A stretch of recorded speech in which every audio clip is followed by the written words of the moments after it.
cada uno de los temas nos van a seguir ampliando. Bien, ahora tenemos al doctor Eduardo Rueda, ¿no? El doctor Eduardo Rueda es PH en Filosofía de la Universidad del País Vasco. Es médico cirujano de la Pontificia Universidad Javeriana, miembro del Internacional Bioética Comité de la UNESCO en París desde marzo del 2020, desde este año. Actual presidente de la Red Latinoamericana del Caribe de Educación de Bioética, la red, la CEL, ¿no?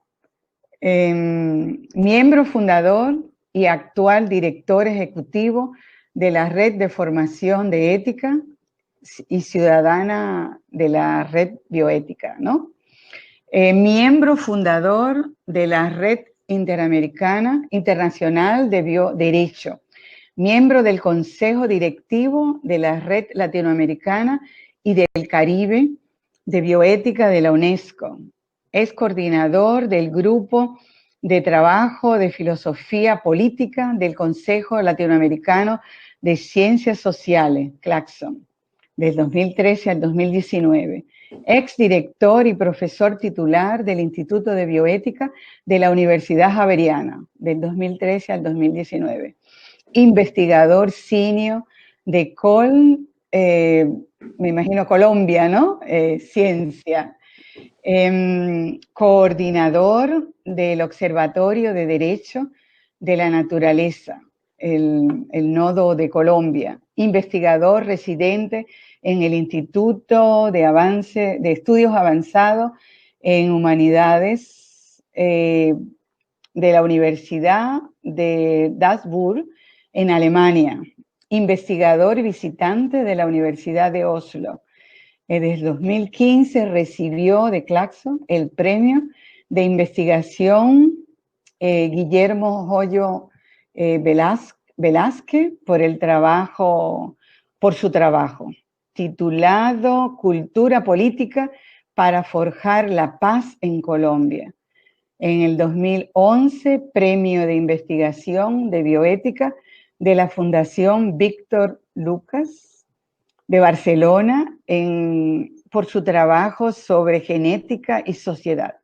Ha sido profesor visitante en Holanda, Ecuador, Perú, México, El Salvador, Panamá, Paraguay, Argentina, Brasil y Chile. Actualmente es profesor de posgrado de la Universidad Nacional de Colombia. Bienvenido, doctor Rueda. Y el doctor nos va a hablar en este momento sobre la reciprocidad, cuidado y pacto social, las lesiones de la pandemia por COVID-19. Adelante, doctor. Gracias. Gracias, Selma, por tu muy extensa presentación. Me disculpo con el auditorio porque Selma muy generosamente presentó prácticamente toda mi vida. Faltó decir que soy casado y tengo también un gato, pero entonces le pido disculpas al auditorio por eso. Y a Selma, mil gracias por tu generosidad. Voy a hablar sobre reciprocidad, cuidado y pacto social, un poco en línea de lo que venía exponiendo Gabriela en su conferencia anterior, muy bonita. Entonces voy a considerar estos 4 elementos a lo largo de la charla. Va a ser una charla breve.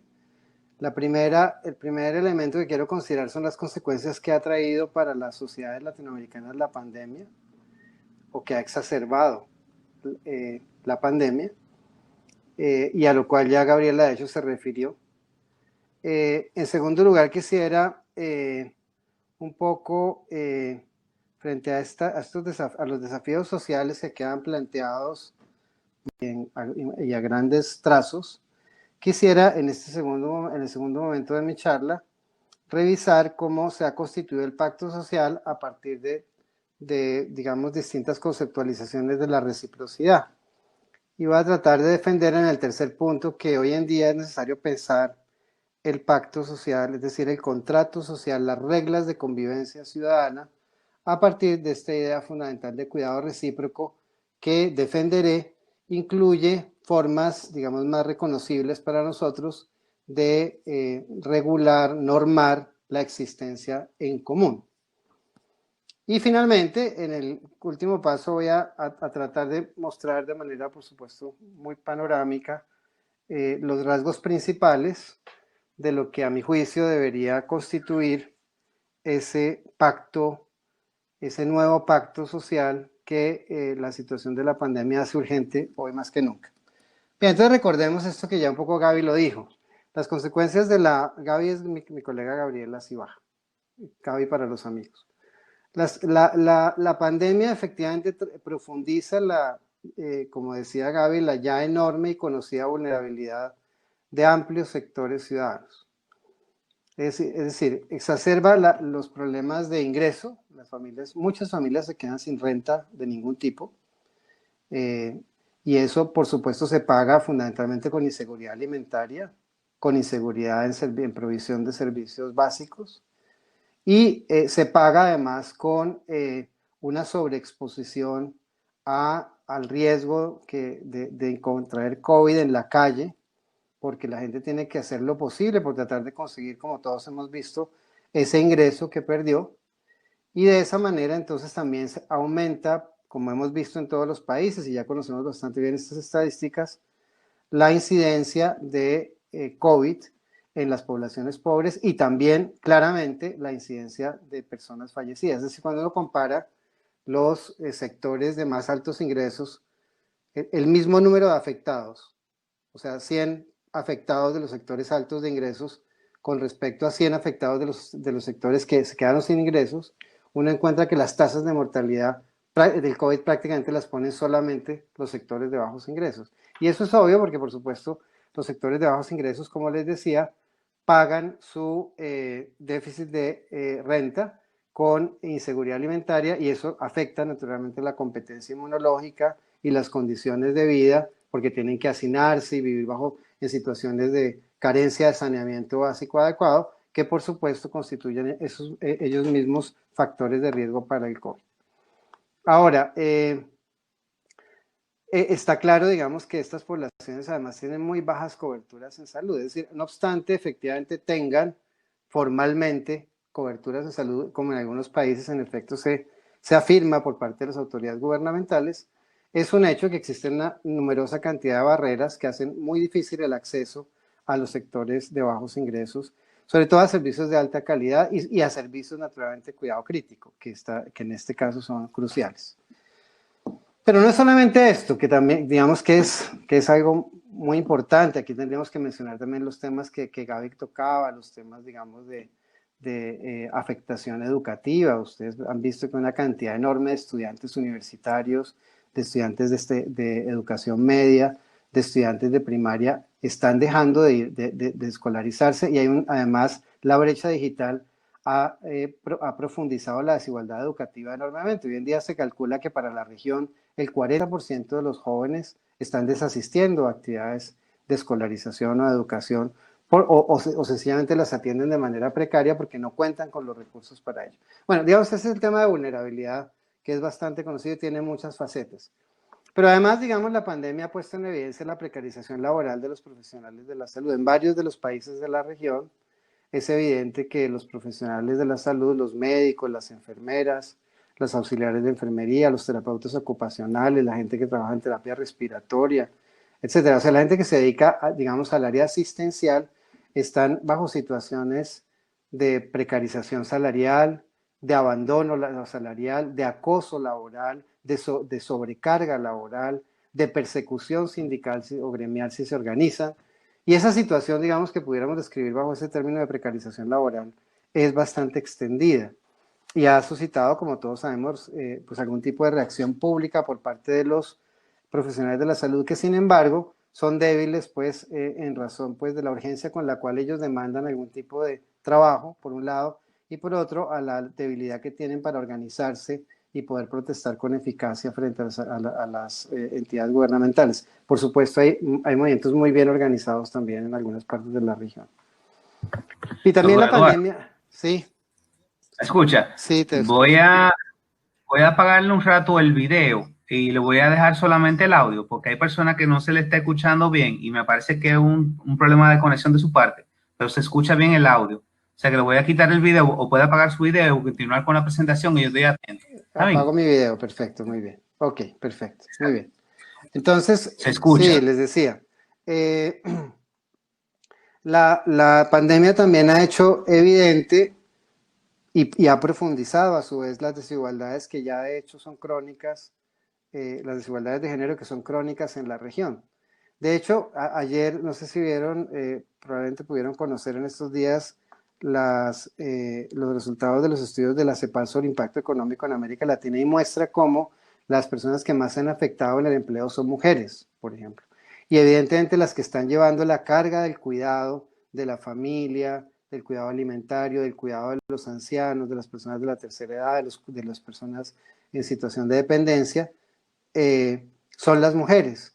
Y es un trabajo que realizan sin ningún tipo de cobertura por parte del Estado. Es un trabajo no remunerado, no protegido, sin seguridad social y en condiciones, digamos, de exceso y de sobrecarga evidente que además les lesiona la salud y les afecta la salud mental y condiciona además en muchas circunstancias profundiza la vulnerabilidad en la que se encuentran en los hogares frente a parejas violentas. Todo esto, digamos, son situaciones que se han puesto más en evidencia con la pandemia.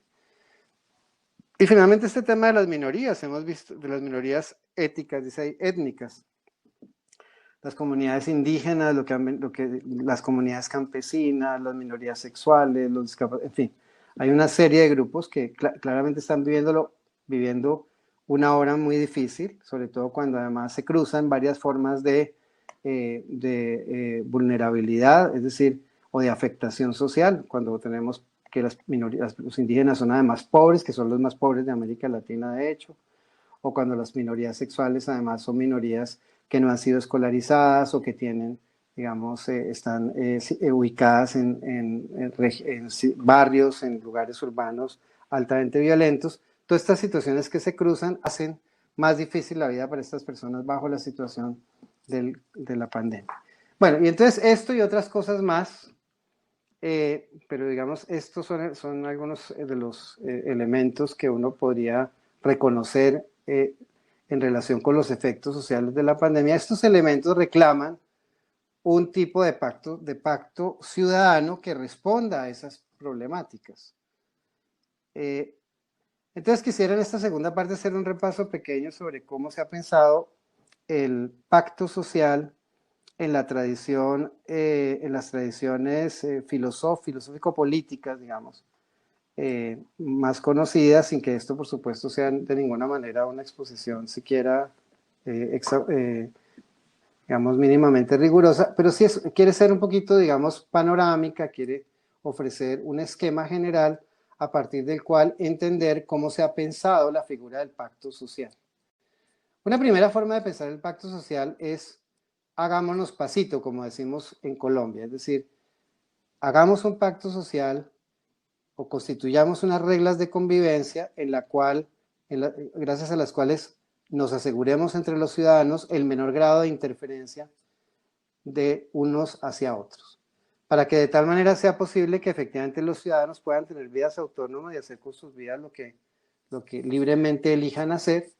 Y entonces esta concepción de la justicia, o sea, del pacto social, de un pacto social justo, en términos de no interferencia, en términos de negativos, no me interfieres con mi vida, pues es la que de hecho suscribe en el fondo, digamos, el modelo neoliberal y modelos como los que han defendido autores como Robert Nozick, por ejemplo, en este libro, esta obra famosa de los años ya 80 que se llama Anarquía, Estado y Utopía, que es esta perspectiva según la cual el Estado no debería intervenir de ninguna manera en las relaciones entre los ciudadanos deberían relacionarse entre sí de la manera más libre posible y fundamentalmente no interferirse en relación con los planes que cada uno de los ciudadanos tenga para vivir su vida.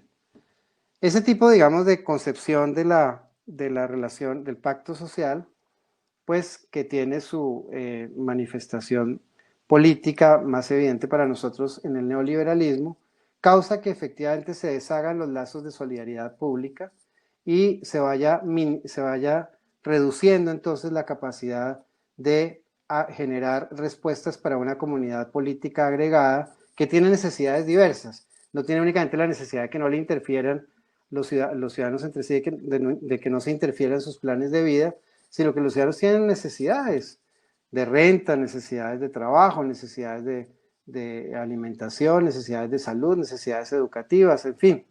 Y esas necesidades, pues digamos, desde un modelo que deja a cada quien la gestión individual de su vida, pues encuentran bajo un modelo que se conforma con no interferir en las vidas de los otros, prácticamente descubiertas. Otra manera de pensar el pacto social, mucho más, sustantiva, es la que concibe que efectivamente los ciudadanos se deben entre sí no únicamente interferencia, no únicamente el deber de no interferirse entre sí sus libertades, sino que los ciudadanos además tienen deberes de protección frente a los miembros más vulnerables de la sociedad. Tienen deberes redistributivos, es decir, que si a mí me va bien, si una persona tiene muy buenos ingresos, porque por diversas razones tuvo la posibilidad de tener muy buenos ingresos, pues tiene el deber de pagar impuestos para que los impuestos sirvan para cubrir las necesidades cruciales de las personas que no tienen las mismas oportunidades de conseguir ingresos. Esos deberes, por ejemplo, en el tema de ingresos, o en el tema de tierras, uno podría pensarlo también, o en el tema, por ejemplo, de oportunidades entre los géneros. Uno podría decir que efectivamente una sociedad tiene razones fuertes para que se acepte una regla según la cual a los que les vaya mejor tengan obligaciones de proteger los miembros a los que no les va tan bien, para que de alguna manera se igualen las condiciones, al menos en los elementos fundamentales, las condiciones de vida de los ciudadanos, y que de esa manera se garantice una vida digna para todos, no únicamente para los que les va bien. Y lo mismo, este otro modelo, digamos, de reciprocidad, o sea, de reglas compartidas entre los ciudadanos, que insisten en deberes redistributivos, insisten en deberes de reconocimiento. Esto también dice, los ciudadanos no nos relacionamos entre nosotros únicamente con la regla o una norma que dice no nos interfiramos, sino que también nos relacionamos entre nosotros con la regla o una norma que dice si te va bien, ayuda al que no le va bien, y también con la regla o una regla que dice reconoce el valor de todas las personas de la sociedad, indistintamente de los grupos culturales, de los grupos de su condición de género, de su orientación sexual, de su edad, etc. Vamos, no discrimines y reconoce el valor que tienen esos ciudadanos en su diferencia para aportar al acervo común, al bien común. Entonces, esta idea de deberes redistributivos y deberes de reconocimiento ha sido explorada por autores, solamente les menciono, como recientemente, como Nancy Fraser o como Axel Honneth, que han insistido mucho en que efectivamente nosotros deberíamos construir unas comunidades políticas en las que las reglas de relación entre los ciudadanos se guíen por reglas de no interferencia de una parte, claro, para que la gente pueda hacer su vida libremente, y por reglas de redistribución y por reglas de reconocimiento. Ahora, el reconocimiento implica reconocimiento también, por ejemplo, de que las personas puedan participar en la conformación de las decisiones de la comunidad política y otra serie de cosas. Además de, digamos, reconocer el valor que sus vidas y sus diferencias pueden aportar al acervo común. Pero hay una forma de reciprocidad, hay una forma de pacto social que parece ir un poco más allá incluso de esta última forma de justicia que llamo aquí en esta diapositiva positiva en mor de ser sintético, y es la concepción del pacto social que parte de la idea de la justa generosidad. La justa generosidad quiere decir que no basta con cumplir los deberes redistributivos y los deberes de reconocimiento, sino que hay que esmerarse, que es lo que implica la palabra cuidado, en que quienes más tienen posibilidad de sufrir dolor sean efectivamente protegidos y sean atendidos de tal manera que se les pueda garantizar algún tipo de blindaje contra el daño. Sí, ese tipo de esfuerzo esmerado, ese tipo de condición esmerada, en la que ya no uno cumple con lo que le toca, con pagar los impuestos que le tocan, deberes redistributivos, o con aceptar que vayan las comunidades afro a la Asamblea de Ciudadanos donde se va a definir, por ejemplo, el plan obligatorio de salud o cosas de esas, o cómo se va a definir, digamos, el desarrollo de una actividad económica en un territorio. No simplemente acepta la presencia del otro diferente o no simplemente paga impuestos, sino que además está empeñado, tiene un interés el ciudadano en relación con el bienestar del otro ciudadano que está en una condición tal que efectivamente las posibilidades de tener daño, de tener muerte temprana, por ejemplo, pueden ser mucho más altas. Y eso es una justicia que es generosa, porque uno no puede, digamos, calcular cuál es la medida en la que efectivamente cada ciudadano debería esmerarse en cuidar del otro. ¿Cuál es la medida? Le pueden decir, la medida de los impuestos es tanto porcentaje de tu ingreso, o la medida del reconocimiento es que efectivamente tú aceptes que los otros también tienen derecho a hablar en el seno de una, digamos, asamblea deliberativa en relación con algún tema público, o que, por ejemplo, vayan niños de diferentes orientaciones sexuales a las escuelas.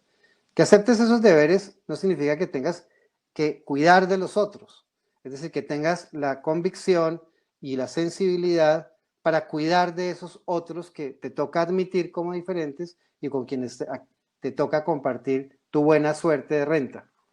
Entonces, esto es una forma de, digamos, de relación ciudadana que se despliega como cuidado, es decir, como justa generosidad. Es justa porque efectivamente establece obligaciones redistributivas, de reconocimiento, etcétera, pero además es generosa. Es decir, uno no simplemente establece una medida con la cual puede cumplir con esos deberes, sino que no hay manera de establecer una medida. Y entonces a uno le toca ser, digamos, especialmente generoso, como cuando uno efectivamente es generoso en el cuidado de sus hijos. ¿Cuál es la medida que tiene un padre para cuidar de sus hijos? No hay una medida, la medida es la generosidad. El padre que no sea generoso no cuida bien de sus hijos. El profesor que no cuida generosamente de sus alumnos, sino simplemente cumple con los deberes marcados en el reglamento profesoral, no cuida realmente de sus alumnos. Entonces, el cuidado entraña una actitud de generosidad. Bueno, sobre la base de ese siguiente diapositiva, sobre la base de esa última idea, quisiera, digamos, elaborar un poco cuál sería el contenido de un pacto social que se informara a partir de lo que viene aconteciendo en América Latina desde hace ya tiempo y que se ha profundizado, que se ha agravado con la pandemia. Antes de eso quisiera de todas maneras repasar algunas notas conceptuales que tiene esta idea de justa generosidad o de cuidado como base del pacto social. Entonces, como les decía, entraña un esfuerzo por elevar el bienestar y evitar el daño de los otros, de uno mismo y lo que aquí se llama lo otro, es decir, de la naturaleza, de lo que no son los seres humanos, los animales, etc. Hay un esfuerzo, es decir, hay una actividad por elevar el bienestar, hay una preocupación genuina.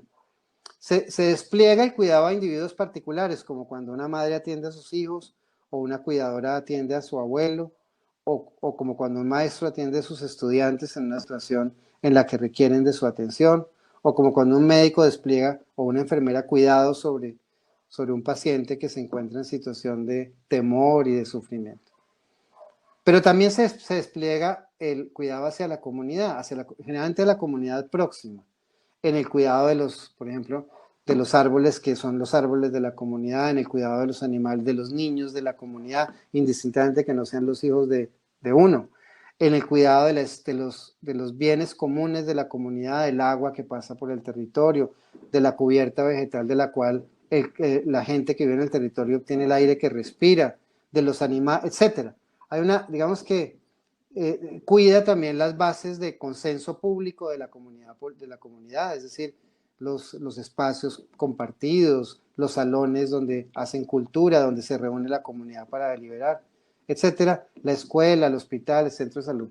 Todo eso son asuntos que también constituyen objetos de cuidado y entrañan para quien efectivamente asume la actitud como ciudadano de cuidar, la preocupación por el bienestar de los otros y por evitar daños que, valga la redundancia, son evitables.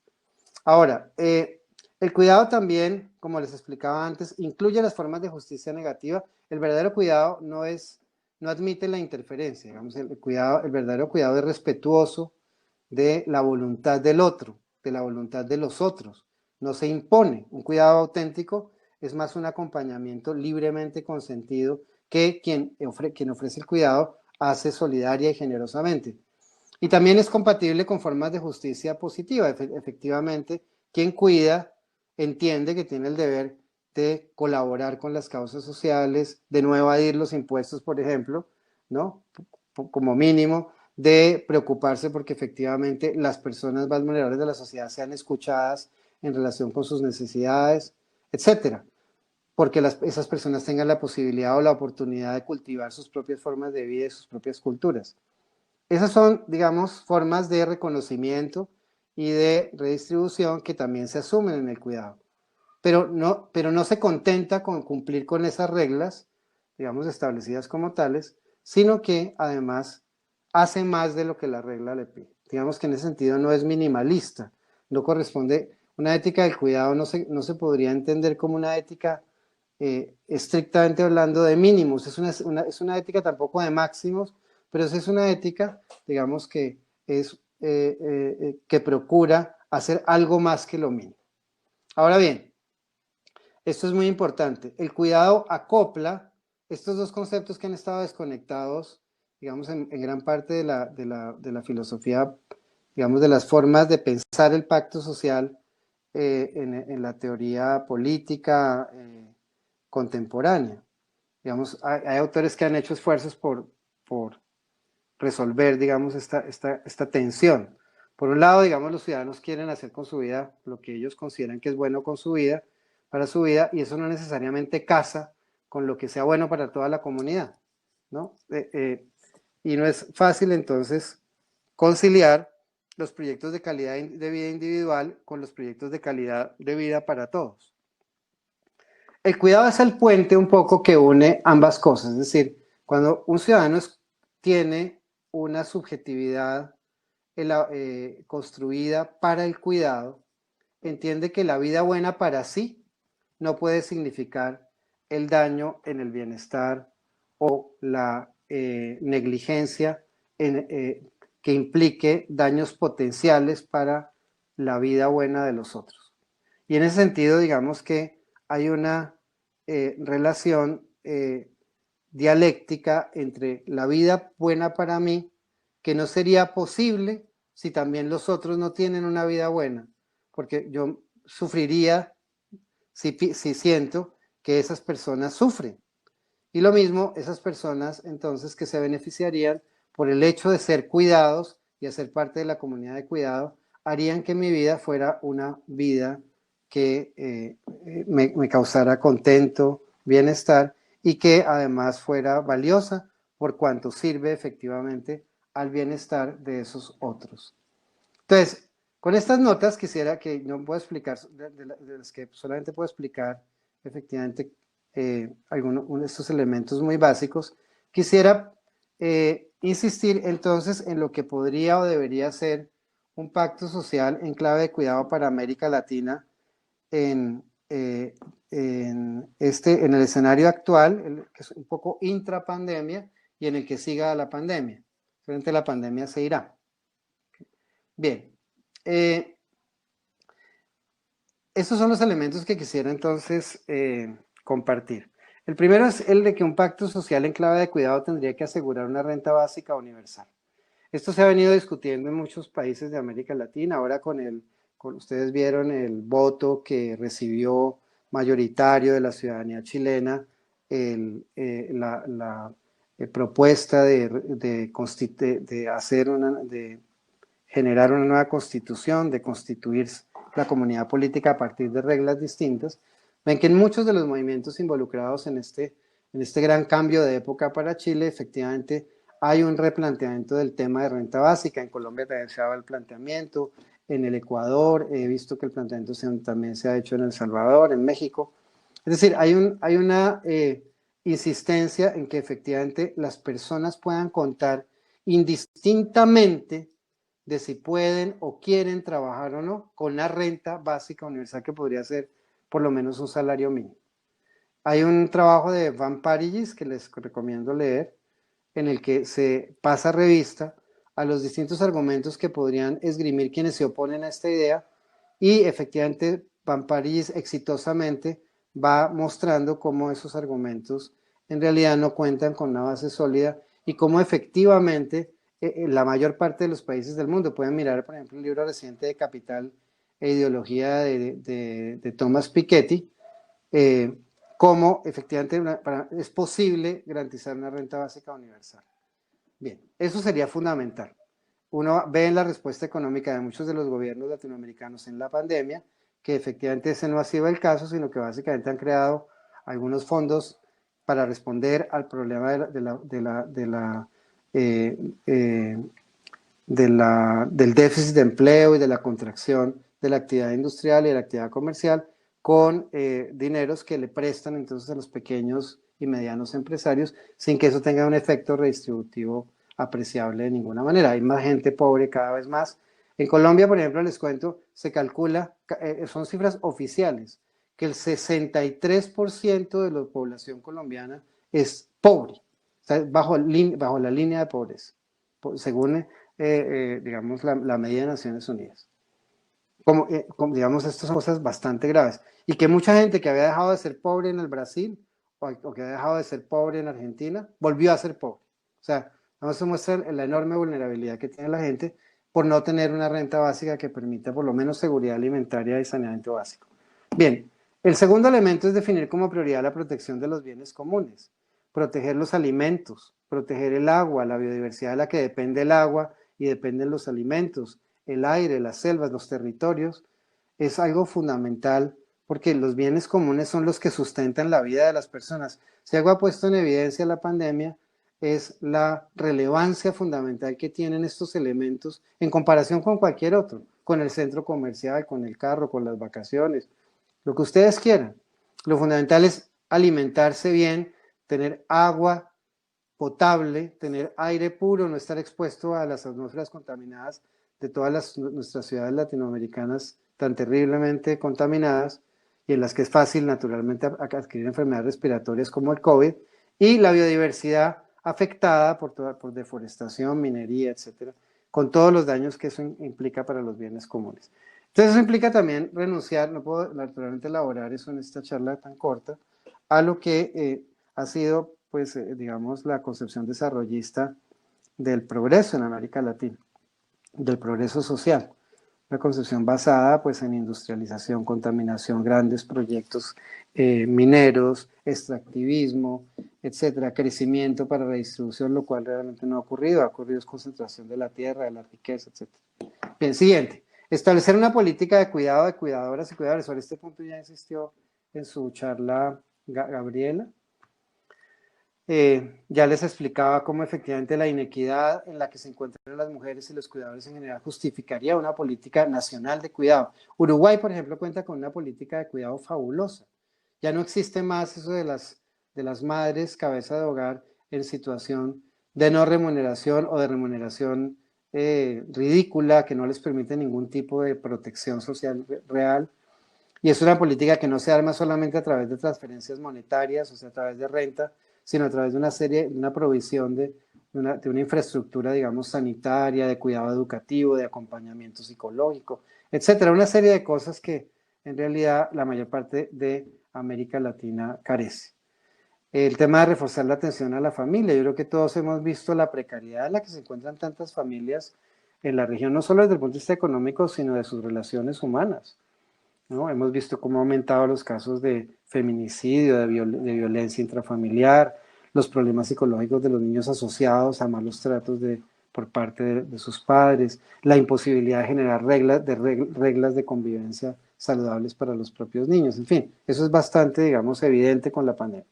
Ahora, redefinir las formas de acoplamiento rural-urbana para proteger la producción alimentaria y asegurar el bienestar territorial.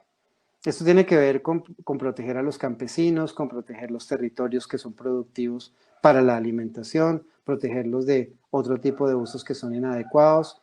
En fin, eso implica, digamos, repensar también el tema territorial, la ciudad como territorio como bien, territorio que tiene que tener también un encadenamiento con lo rural, no seguir siendo estas puras ciudades de hierro. Eso hay que pensarlo. ¿Cómo vamos a salir de esto?